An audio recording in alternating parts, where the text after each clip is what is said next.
For years, we've been working with Pocket Wizard for wireless flash triggering.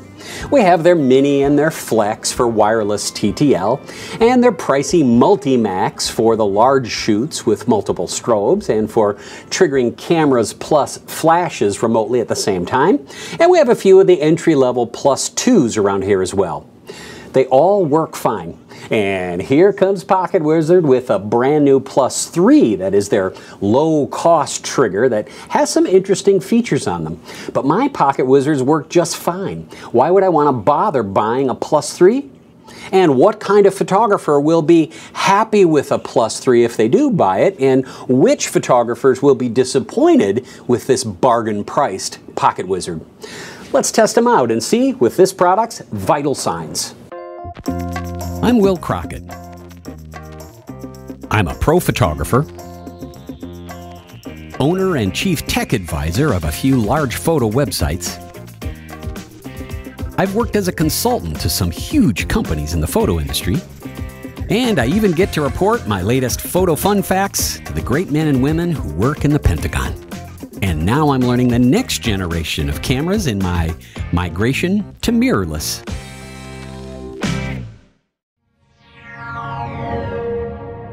The Pocket Wizard Plus 3 is a new low-cost way to buy into the legendary reliability of Pocket Wizard for triggering your flash or your camera remotely. The Plus 3 is not for wireless TTL flash. It's only for firing flashes that work in manual or auto mode, not TTL mode. It does have a new function on it called auto sensing that flips it from being a transmitter into being a receiver without doing anything. Just connect it up and go. It appears here on the control panel as the TX-RX mode, and it works perfectly. It has 32 channels that work backwards with channels 1 through 4 found on older Pocket Wizards, which is really cool. Channel 1 on a Pocket Wizard Plus 3 is the same channel 1 on a Pocket Wizard Multi-Max. But Pocket Wizard speaks its own private language and don't work with any other brands of flash triggers. So channel 1 on our radio popper, for instance, has no connection to channel 1 on any Pocket Wizard. In the box of the Plus 3 are two cables that will allow you to use common flashes like the Canon 580EX version 2 flash that I'm fond of. That means that I can trigger this Canon flash in manual mode or auto exposure mode with my Sony camera or Nikon camera or Olympus camera, any camera that has a hot shoe.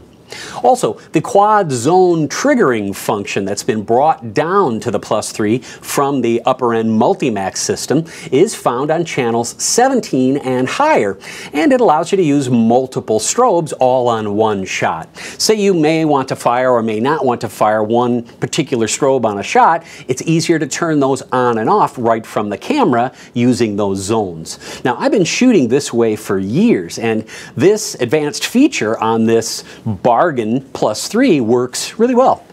Other features like the long range mode and the new camera triggering feature are available on this low-cost Pocket Wizard, but how well do they work?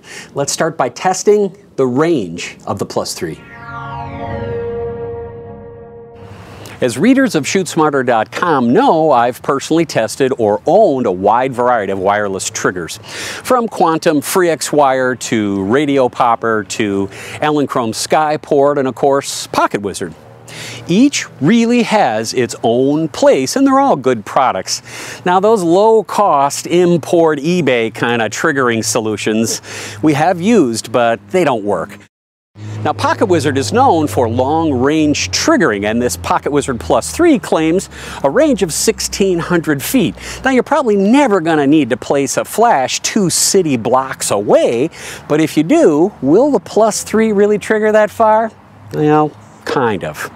In its standard default mode on channel 1, the Plus 3 craps out at about 700 feet. That's just under 1 city block. Now, that's fine, right? But the older Pocket Wizard Plus 2s actually will go up to 1,200 feet before they start to become irregular in their triggering pattern.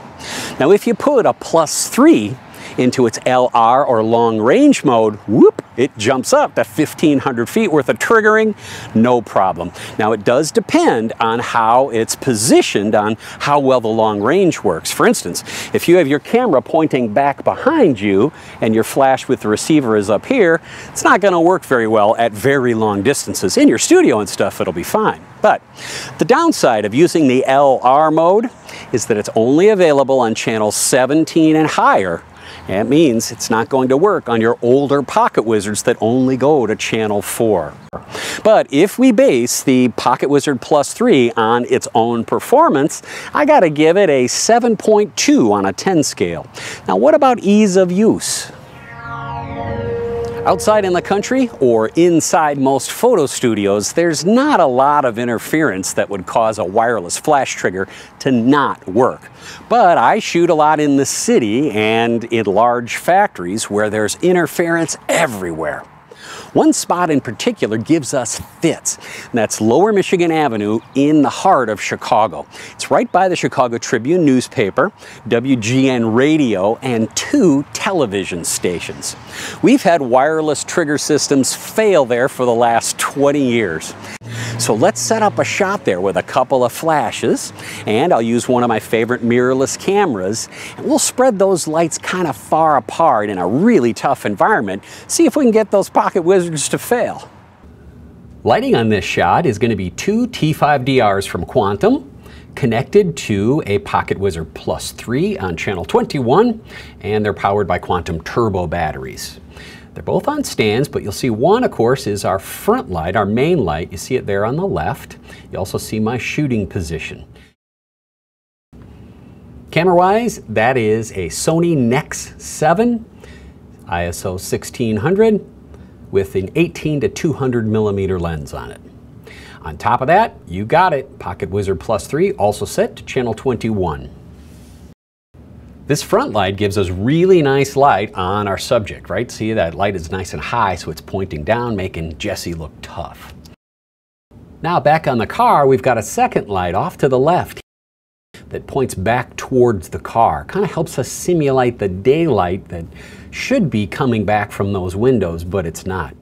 Way in the back was the second one, which was about 150 feet away. This one in front here was maybe only about 20 feet away from where I was shooting.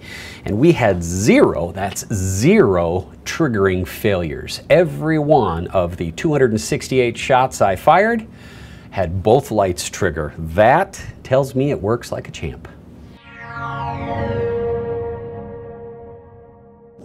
I like the Plus 3. I like this sideways design because I never hit the buttons by mistake with my big old forehead.